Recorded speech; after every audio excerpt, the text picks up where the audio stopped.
The rain hammered the fire escape like bullets from a grudge.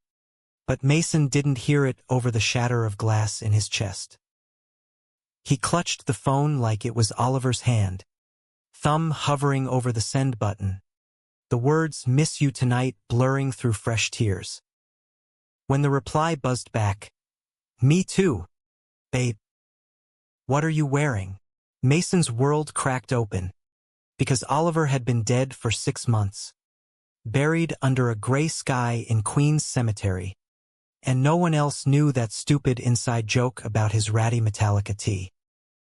Mason Harper had always been the steady one, the guy who fixed leaky faucets and balanced checkbooks while Oliver chased sunsets on his beat-up skateboard. They met in a dive bar off Bedford Avenue in Brooklyn, back when Mason was 25 and fresh out of a soul-sucking corporate gig at a midtown ad firm. Oliver was the bartender, all lean muscle and crooked grins, with tattoos snaking up his arms like secrets waiting to be whispered. "You look like you need a drink that bites back," Oliver had said, sliding a whiskey sour across the scarred wood.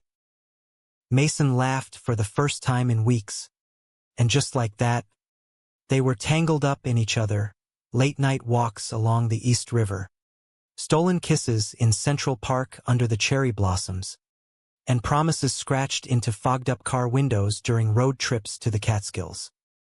But promises don't hold up against a drunk driver on the BQE.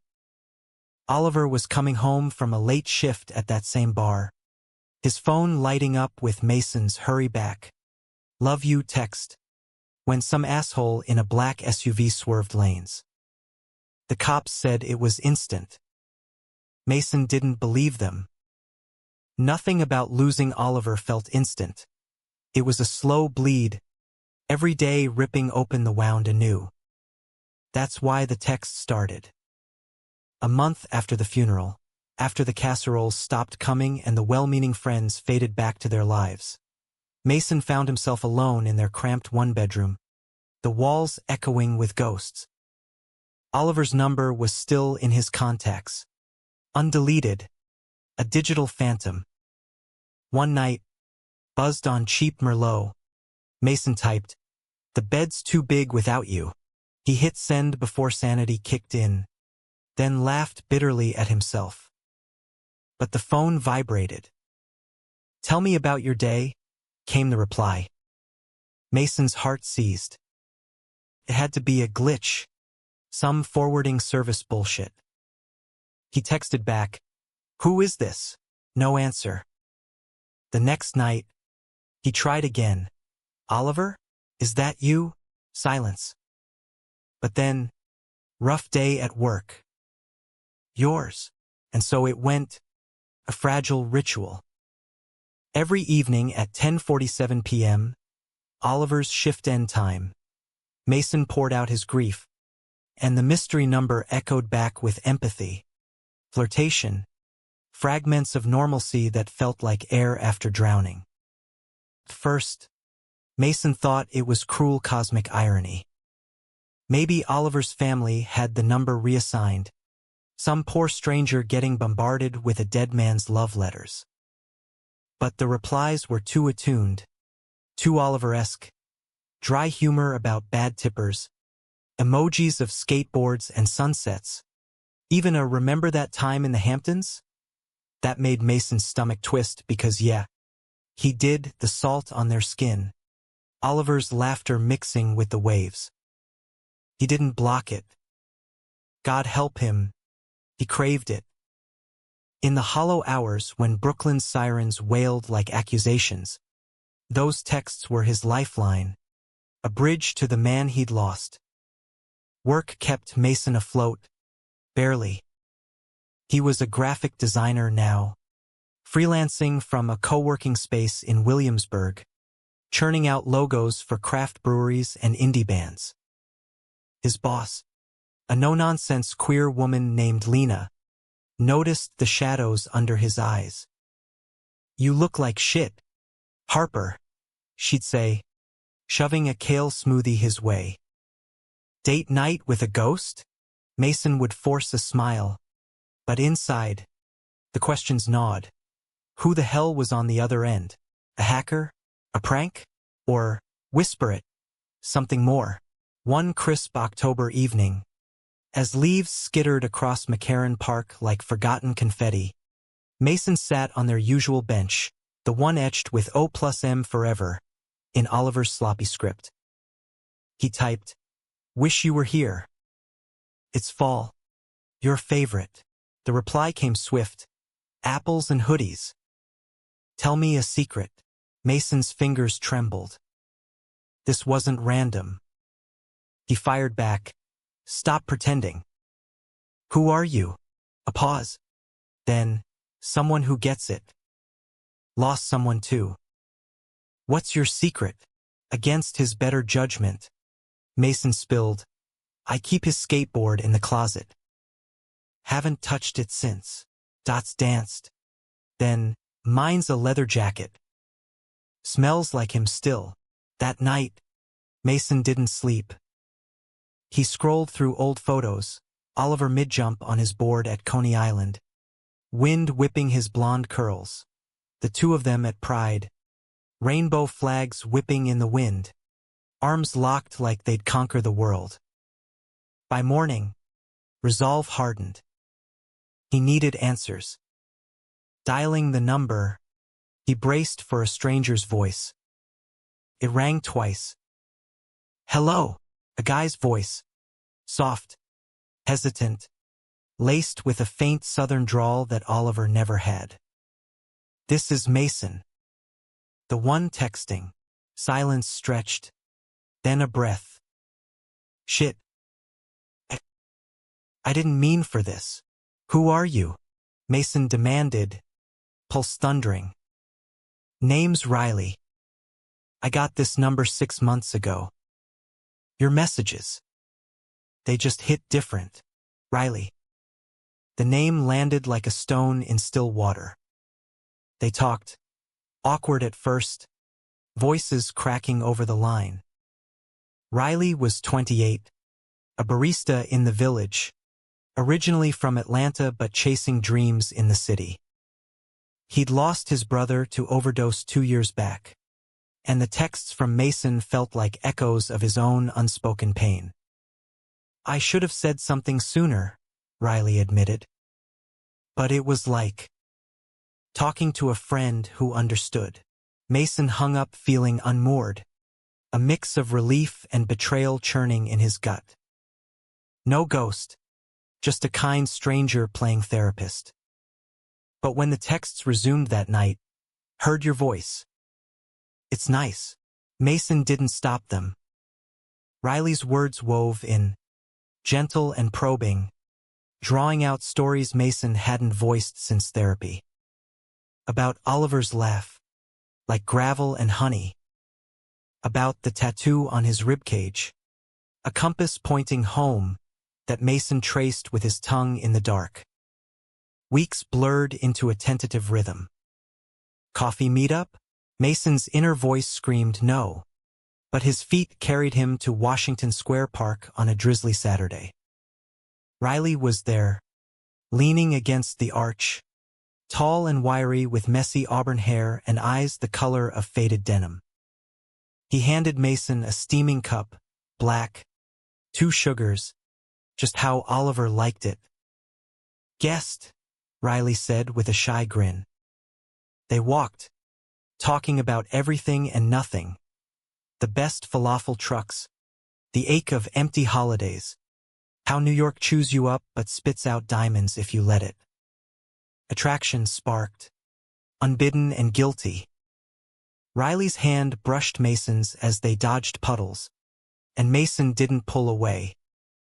That night, back in his apartment, the texts turned electric. "Your smile's trouble." Mason replied, "So's yours." It was wrong. Oliver's ghost lingered in every corner. But grief is a jealous lover, and Riley's warmth was the first thaw in Mason's frozen heart. Yet doubt festered. Why did Riley keep Oliver's number? Reassigned lines weren't instant. And those uncanny details, the Hamptons trip, the skateboard, how? Mason started digging, subtle at first, asking about Riley's routines, his past. Riley opened up, scars and all, runaway teen, piecing together a life in the city, the brother who dragged him into the light before the dark claimed him. But gaps yawned. Riley dodged questions about his job before the barista gig, about family ties to New York. The first real crack came at Thanksgiving. Mason's sister dragged him to her in-laws in Jersey, but he slipped away to the porch, phone in hand. "Turkey's dry. Miss you," he texted the old number. "Riley, family drama here too. Want company?"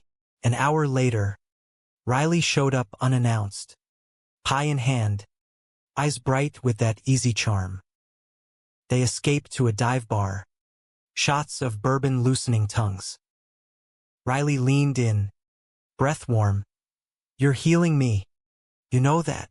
Their lips met, soft, tentative, then hungry.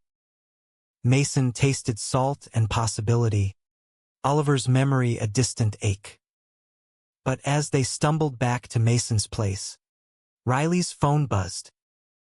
He glanced at it, face paling. "Gotta take this." In the bathroom, Mason overheard snippets. "Yeah, it's handled." "No, he doesn't suspect." The door opened. Riley all smiles again, but Mason's trust fractured. Who was on the line? And why did Riley's jacket, the one he wore everywhere, smell faintly of Oliver's cologne? That woodsy vetiver blend from the bodega on Kent Avenue? Mason woke to Riley's arm slung over his waist, sunlight slicing through the blinds like accusations. It was their third morning together, tangled sheets and half-eaten bagels testament to the whirlwind. Riley stirred, planting a kiss on Mason's shoulder. "Morning. Handsome." Mason forced a smile, but the snippets from last night looped in his head. He slipped out of bed, padding to the kitchen for coffee, mind racing. The jacket hung on the chair, innocuous leather, but that scent. Impossible coincidence? They spent the day wandering the High Line, Riley's hand in his, pointing out graffiti that looked like abstract heartbreak. "This city's got stories in every crack," Riley said, squeezing Mason's fingers. Mason nodded, but his eyes kept drifting to Riley's phone. Silent now. Over lunch at a Chelsea market stall, greasy tacos that dripped like confessions, Mason probed. "That call last night. Everything okay?" Riley's fork paused midair. "Yeah, just work stuff. Boss being a dick about shifts." His laugh was too bright, I skittering away. Mason let it drop, but the seed of suspicion took root. That evening, as snow flurries dusted the streets, they built a fire in Mason's tiny hearth, first time he'd used it since Oliver. Riley pulled him close, stories flowing. His brother's band gigs in dive clubs, the night they crashed on a rooftop stargazing. "He'd have liked you," Riley murmured. "The way you listen." Mason's throat tightened. "Tell me more about him." Riley did, voice cracking on the overdose details, the hotel room in Midtown, the unanswered calls. But as Riley spoke, Mason's gaze snagged on a scar peeking from his sleeve, a jagged line on his forearm. Oliver had one just like it, from a skateboarding wipeout in Prospect Park. "Freaky, right?" Riley caught him staring, tugging the sleeve down. "Old skate injury. Dumb kid shit." The lie landed like ice water. Oliver's scar was from a specific crash. Mason had kissed it 1,000 times, called it his battle mark. Heart pounding, Mason excused himself to the bathroom, splashing water on his face. In the mirror, his reflection looked haunted, eyes hollow. Was Riley stalking him? Or worse, connected to Oliver in ways he couldn't fathom? The texts evolved. No longer just echoes but invitations. Come to my place tomorrow? Riley sent one night, after a particularly raw makeout session on Mason's fire escape. Mason arrived at Riley's walk-up in the East Village, a chaotic nest of vinyl records and fairy lights. They cooked pasta, burnt edges and laughter, then tumbled into bed, bodies mapping new territories. Riley's touch was reverent, tracing Mason's collarbone, whispering, "You're beautiful. You know that." In the afterglow, Mason almost confessed his doubts, but Riley's head on his chest felt too right, too alive. Instead, he snooped. While Riley showered, Mason eyed the jacket again. That damn scent. He lifted the collar, nothing. But in the pocket, a crumpled receipt from the bodega on Kent, dated the day after Oliver's funeral. Mason's blood ran cold. The bodega was their spot, blocks from the bar. He pocketed the receipt, guilt gnawing, but curiosity won. Back at work, Lena cornered him in the kitchenette. "Spill, Harper. You've got that glow? Or is it guilt?" Mason deflected with a joke, but her sharp eyes lingered. "Whoever he is, don't let him ghost you like the last one." Touché. That night, alone, Mason scrolled Oliver's old messages, hunting patterns. One thread from months before the accident. Oliver venting about a coworker. "This new guy's shady. Always borrowing my shit." No name. But the timing fit. Riley starting at the bar around then. Confrontation brewed. Over mulled wine at a holiday market in Union Square. Lights twinkling like false stars. Mason blurted, "You ever work at the Rusty Nail?" Riley's cup froze halfway to his lips. "What? Nah. Why? Just thought I recognized your vibe." Riley relaxed, but the damage was done. Mason's phone buzzed, a text from the old number, sensing tension. "Talk to me."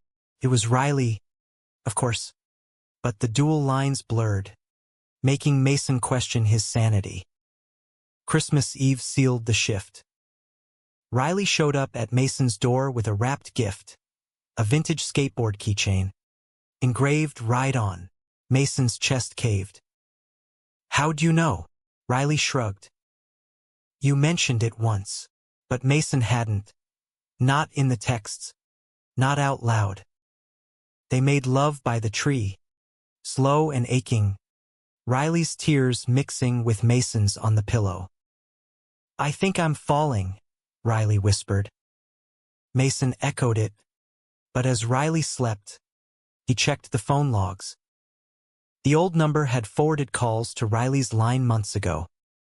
But why keep it? And that receipt burned a hole in his pocket.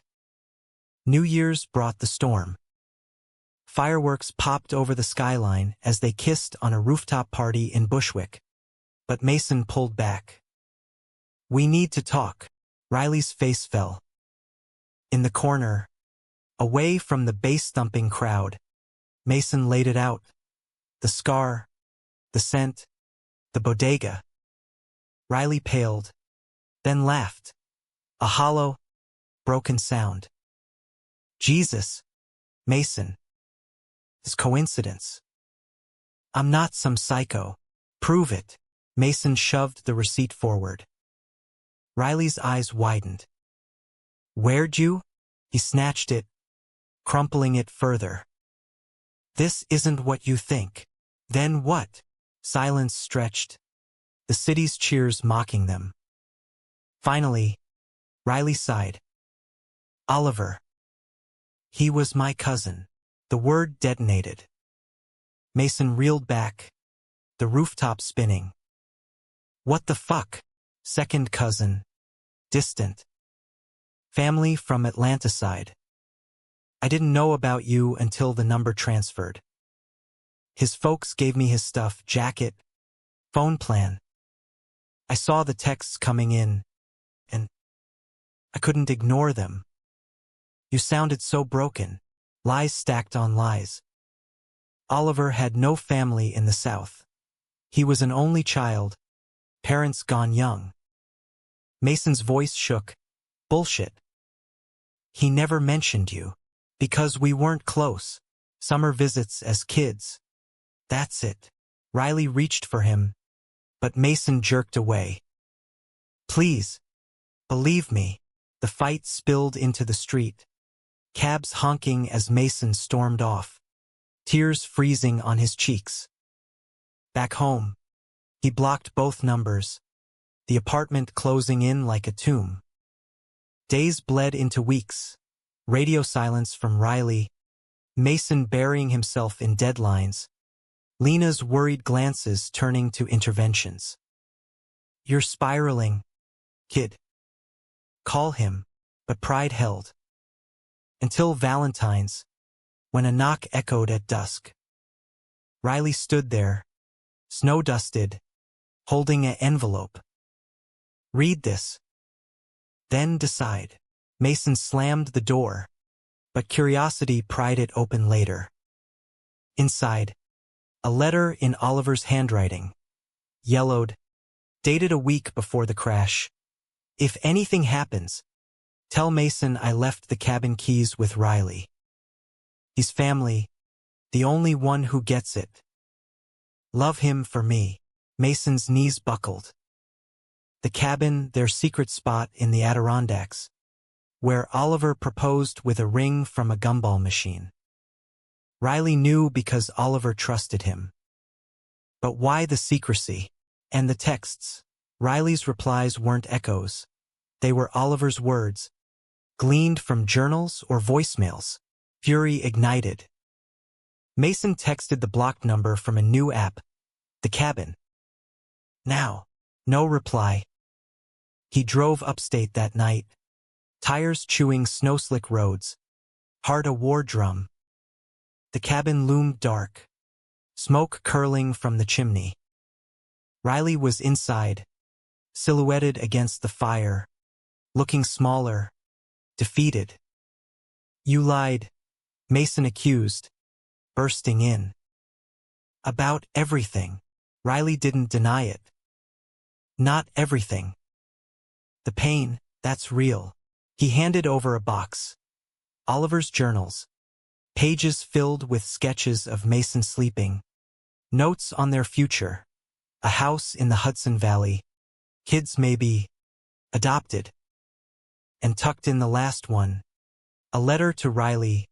'Cause, if I'm gone, watch over him. You're the only one strong enough. Tears came then, hot and unbidden. Mason sank to the floor, Riley kneeling beside him. I didn't plan this, Riley whispered. The texts. I just wanted to help. Then you happened. They talked till dawn, truth spilling like the thawing snow outside. Riley confessed. He'd taken the job at the bar to be near Oliver, mend old family rifts. The jacket was Oliver's, the cologne a habit borrowed unconsciously. The scar? Coincidence, but the keychain a deliberate bridge. I fell for you, Mason. Not as a replacement.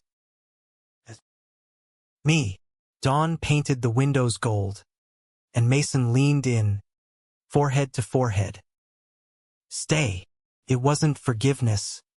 Not yet, but a start. They made love on the rug. Slow, rediscovering trust in touches.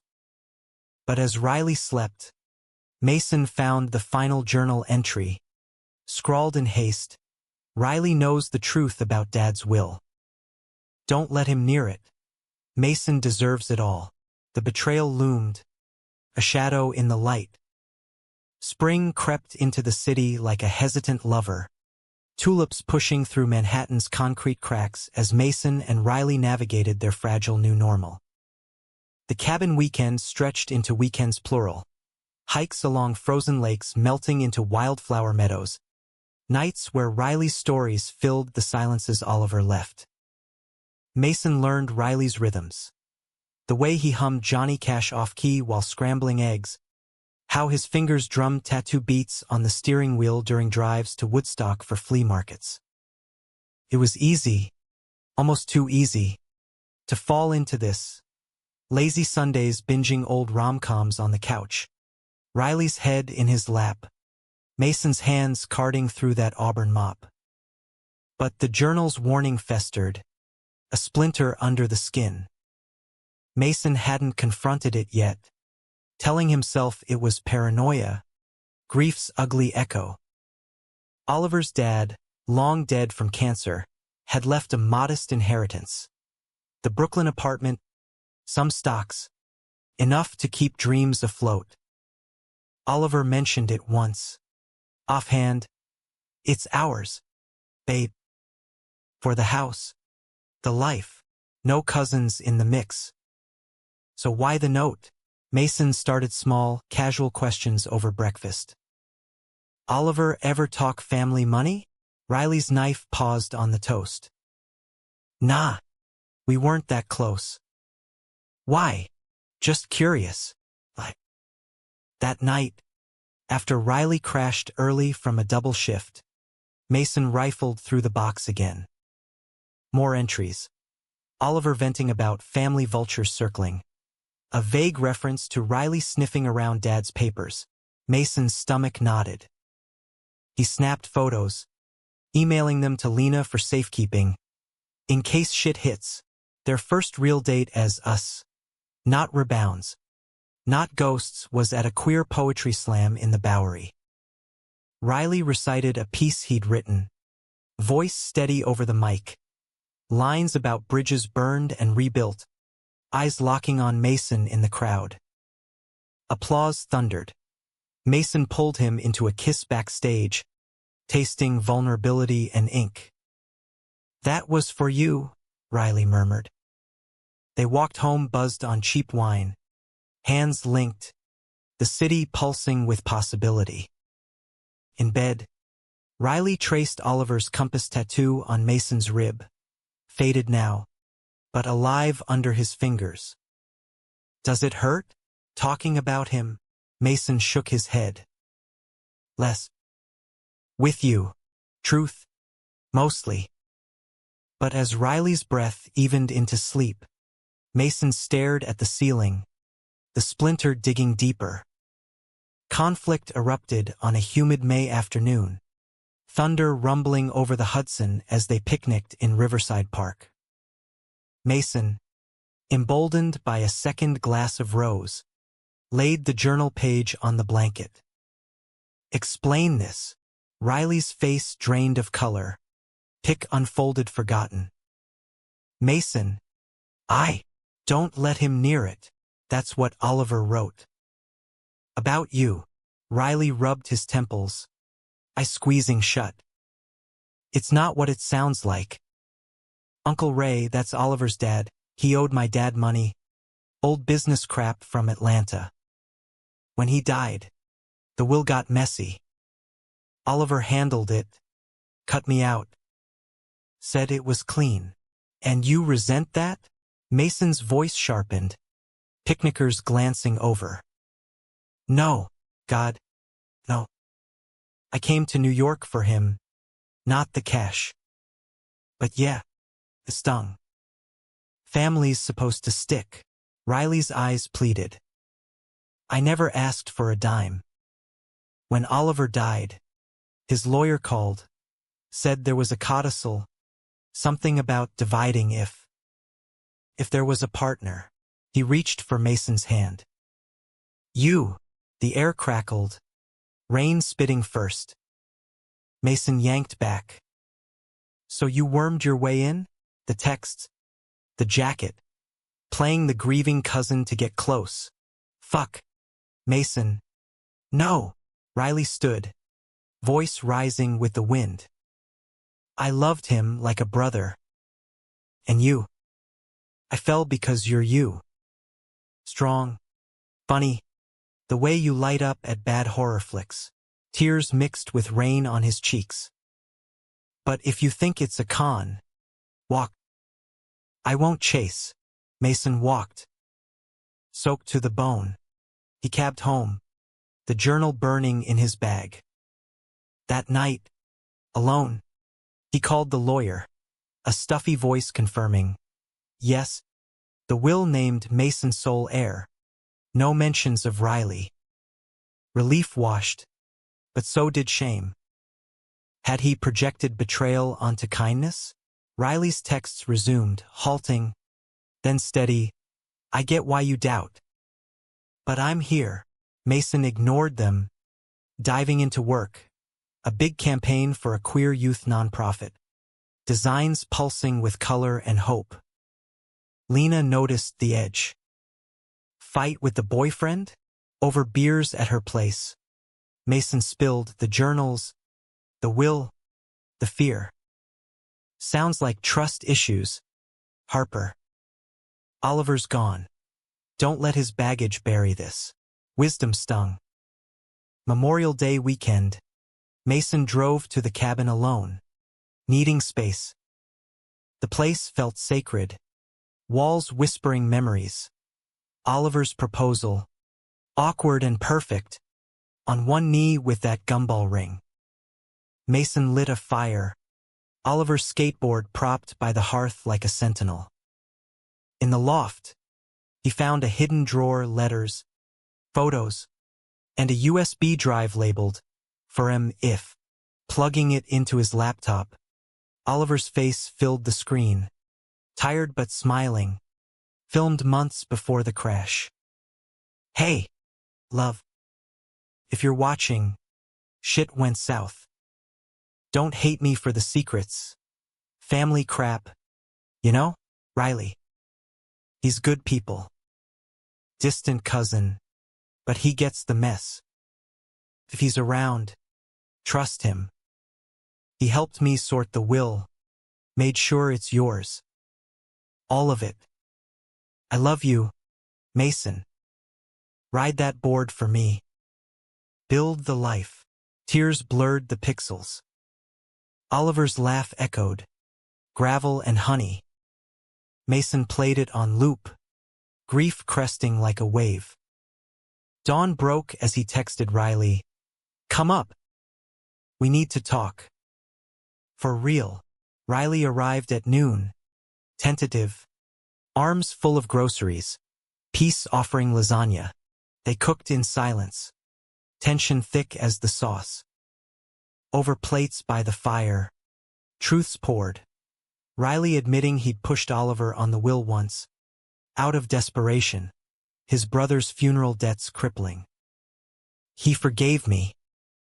Said I was family anyway. Mason showed the video. Riley wept openly, clutching Mason's hand. He was the best of us. Forgiveness bloomed tentative, rooted in shared loss. They stayed the weekend, hikes where Riley taught Mason to skip stones, nights where touches rebuilt bridges.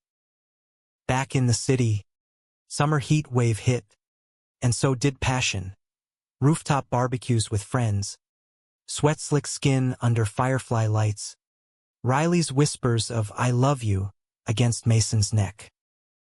Felt real, human, flawed and fierce. But betrayal's echo lingered. One sweltering July night, after a concert in McCarran Park, sweaty motioning to an indie queer band, Mason's phone buzzed. Not Riley's number, but the old one, unblocked in a weak moment. Check the safe. Oliver's last gift. Heart slamming. Mason raced home, Riley trailing confused. The apartment safe, hidden behind a loose baseboard, key on Oliver's chain, yielded an envelope, stock certificates, deeds, and a note. Riley tried to tell me to share. I said, no, you're my forever. But if he makes you happy, share the load. Love. Oh, Mason's knees buckled again. Riley, reading over his shoulder. Gasp. He knew the secret message, Oliver's foresight, his grace. But it cracked something in Riley: guilt, unworthiness. I don't deserve this. Or you. He bolted into the night, leaving Mason clutching the papers, the city swallowing him whole. August baked Brooklyn in a relentless haze, air conditioners humming dirges as Mason hunted for Riley. Calls went to voicemail, texts unread. Come back. We can fix this. Pride parades had come and gone, rainbows fading to sepia in Mason's mind, but the ache sharpened. Friends rallied. Lena dragging him to drag brunches, his sister shipping care packages from Jersey. He's scared, she said over FaceTime, her toddler gnawing a teething ring in the background. Grief makes cowards of us all.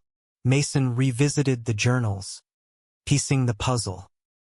Oliver's entries painted Riley as the black sheep, rebellious teen clashing with Southern expectations, fleeing to New York after his dad's death left debts.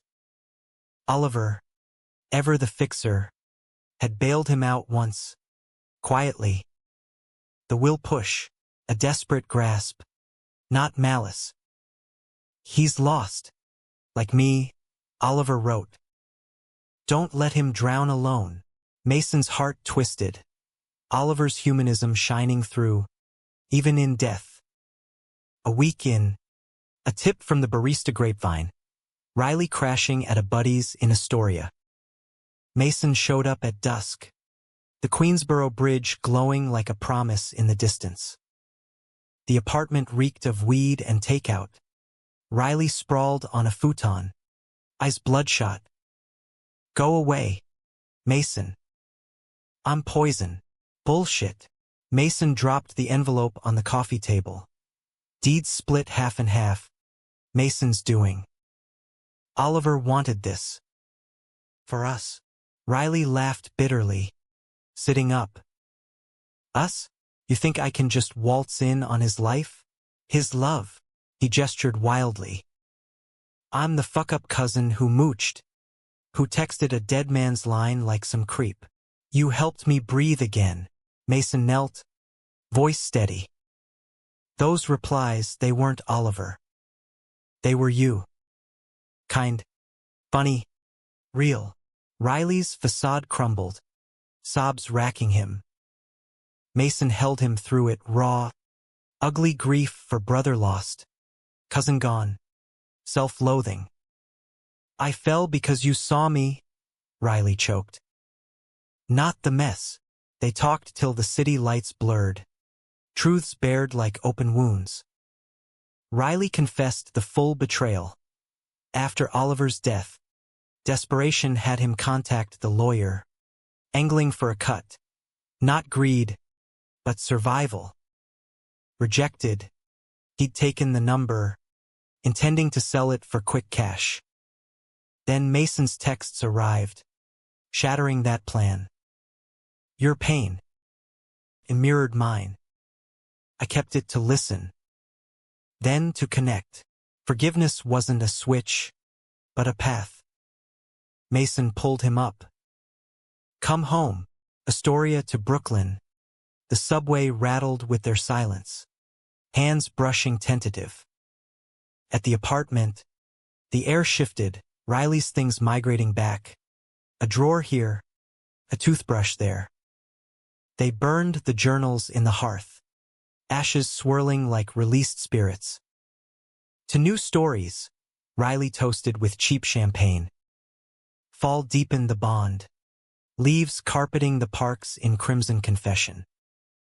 They adopted a rescue mutt, scruffy terrier named Scout, after Oliver's favorite book, walks becoming rituals of quiet intimacy. Riley quit barista ing for night classes in graphic design, Mason mentoring over late-night sketches. Dates layered, jazz clubs in the village, where Riley swayed slow to saxophones, drives to the Cape, wind whipping as they blasted Springsteen, singing off-key to Thunder Road, but climax brewed in shadows. November chill bit as Mason's sister announced a visit, Thanksgiving redux, this time with Riley in tow. Family dinner in Jersey, her in-laws colonial, turkey and tension. Mason's brother-in-law, ever the bro, grilled Riley. So, how'd you two meet? Riley froze, eyes flicking to Mason. Mutual friend, he hedged. Mason covered, but the lie chafed. Post-feast, stuffed and surly, they crashed in the guest room. Whispers in the dark. I hate hiding. Riley's voice muffled against the pillow. Your family deserves the truth about Oliver. The will. Us. Mason's pulse quickened. It's messy. Life is. Riley turned, eyes fierce in the moonlight. I love you enough to face it. The decision crystallized next morning. Over coffee and chaos, niece smearing pie on the walls. Mason pulled his sister aside. Riley. He's Oliver's cousin. And we met through his number. Spill, the texts, the secrets, the inheritance shared. Her eyes widened, then softened. Oh, Mace. That's poetic. Tragic and beautiful. She hugged him fierce. He's family now. Relief flooded, but so did resolve. Back in the city, Mason pushed Riley to come clean broader. Friends, the queer circle that had mourned Oliver. The gathering at Lena's loft, fairy lights and finger foods, a makeshift vigil. Riley stood, voice trembling. I was the stranger on the line. But Mason's words pulled me from my dark. Tears, hugs, toasts to ghosts who guide. Lena clapped his back. Welcome to the mess, kid. Winter solstice brought peak romance. A surprise trip to the cabin. Snow blanketing the pines like forgiveness. Riley proposed under stars. Not with a ring but a compass necklace. Pointing us home. Mason said yes.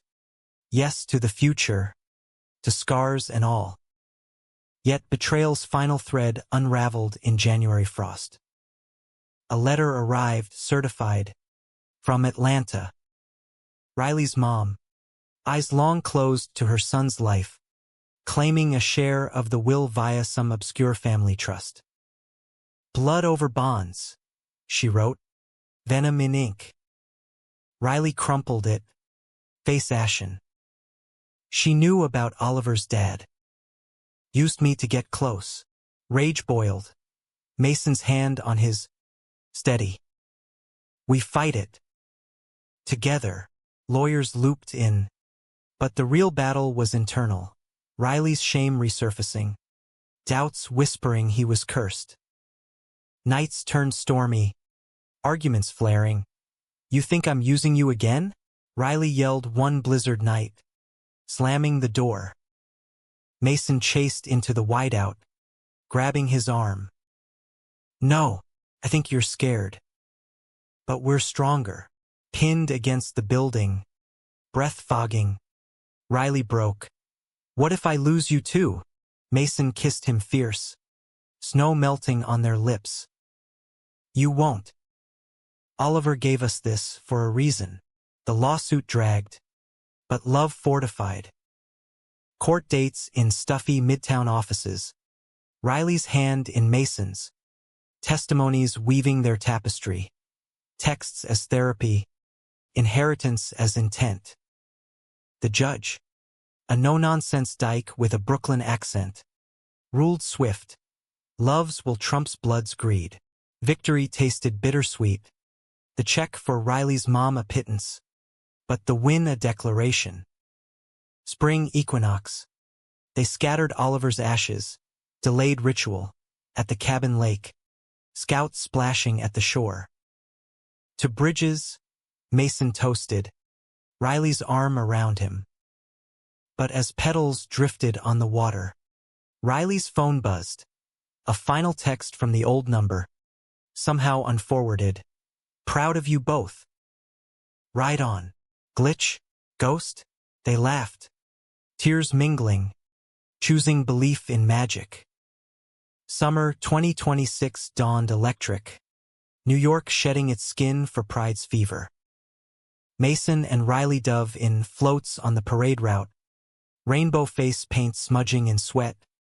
Hands linked atop a flatbed blasting Gloria Gaynor. The city thrummed with unapologetic joy, a far cry from the winter's chill. Back home, their apartment bloomed. Scout's toys underfoot. Riley's sketches pinned to walls. A framed photo of 3 ghosts. Oliver's smile beaming beside them. Edited in digital warmth. Life layered deeper. Mason's freelance blew up, the nonprofit gig spawning a book of queer icons. Illustrations pulsing with humanity. Riley graduated, landing a junior spot at Mason's co-working space. Their desks adjacent for stolen glances and coffee runs. Dates evolved, volunteering at the youth center, where Riley mentored skate kids, his laugh echoing Oliver's as boards clattered. "You're a natural," Mason whispered one evening, watching him demo an ollie. Riley grinned, pulling him into a dip kiss. Learned from the best, but humanism's core tested them in quiet ways. Riley's mom cut contact post-ruling. A door slammed on reconciliation. He mourned silently, nights staring at the ceiling, Mason holding space. "She chose hate," Riley said once, voice raw over takeout lo mein. Mason squeezed his hand. "Then we choose love." Bigger, louder. Anniversary marked a year since the cabin proposal. Compass necklaces glinting as they road-tripped to the Grand Canyon, chasing horizons Oliver dreamed of. Sunsets bled red over the rim, Riley's head on Mason's shoulder in a rented RV. "He'd love this," Riley murmured. Mason nodded. "He does." They scattered wildflower seeds at the edge, a nod to cycles, death feeding life. Climax crested unexpectedly. Autumn leaves turning as they hosted a vigil for Oliver. Intimate. On the Brooklyn stoop. Friends circling with candles. Stories flowed. Lena's toast to the bartender who served sass with shots. Mason's eulogy on love's stubborn persistence. Riley spoke last. Voice steady. "You gave me family when I had none." "Thank you." As flames flickered, a breeze carried a skateboard's distant rattle, city kids shredding blocks away. Omen? Serendipity? The group hushed, then cheered, bonds tightening in the chill. Betrayal scar faded to silver, a reminder not wound. When the lawyer called final estate loose end, a forgotten savings bond for the boys, they donated half to the youth center, naming it Oliver's Ride. "Humanity's what we build," Mason said, signing papers. Riley kissed his temple. "And who we build with." Winter wrapped them gentle. Holidays reclaimed. Tree trimming with Lena's crew. Eggnog toast sans ghosts. New Year's on the roof. Fireworks bursting as Riley knelt again. This time with rings. Simple gold bands etched with compasses. Forever. Mason's yes tangled in sobs and cheers. The ending unfolded human. Not Hollywood, flawed. Fertile. Spring brought a positive test, adoption papers for a foster kid. A wiry 10-year-old named Jax with Oliver's crooked grin and Riley's restless energy. Their home expanded. Bunk beds. Skate ramps in the yard they bought upstate. The Hudson Valley house rising from dreams. Mornings blurred. Mason sketching at the kitchen island. Riley flipping pancakes. Jax chattering about school crushes, boy or girl. Fluid and free. One dusk. As fireflies danced in the backyard, Mason found Riley by the old oak, Oliver's compass pendant around his neck. "Think he'd approve?" Riley asked, voice soft. Mason wrapped arms around him from behind. He orchestrated it. They stood, watching Jack's ollie on the half-pipe, laughter rising like smoke. No tidy bows, life's edges jagged, betrayal's lessons, love the glue. In the quiet, Mason texted the old number one last time. "We're good." "Thank you." Buzz no reply. But in the stars wheeling overhead, a wink. "Right on."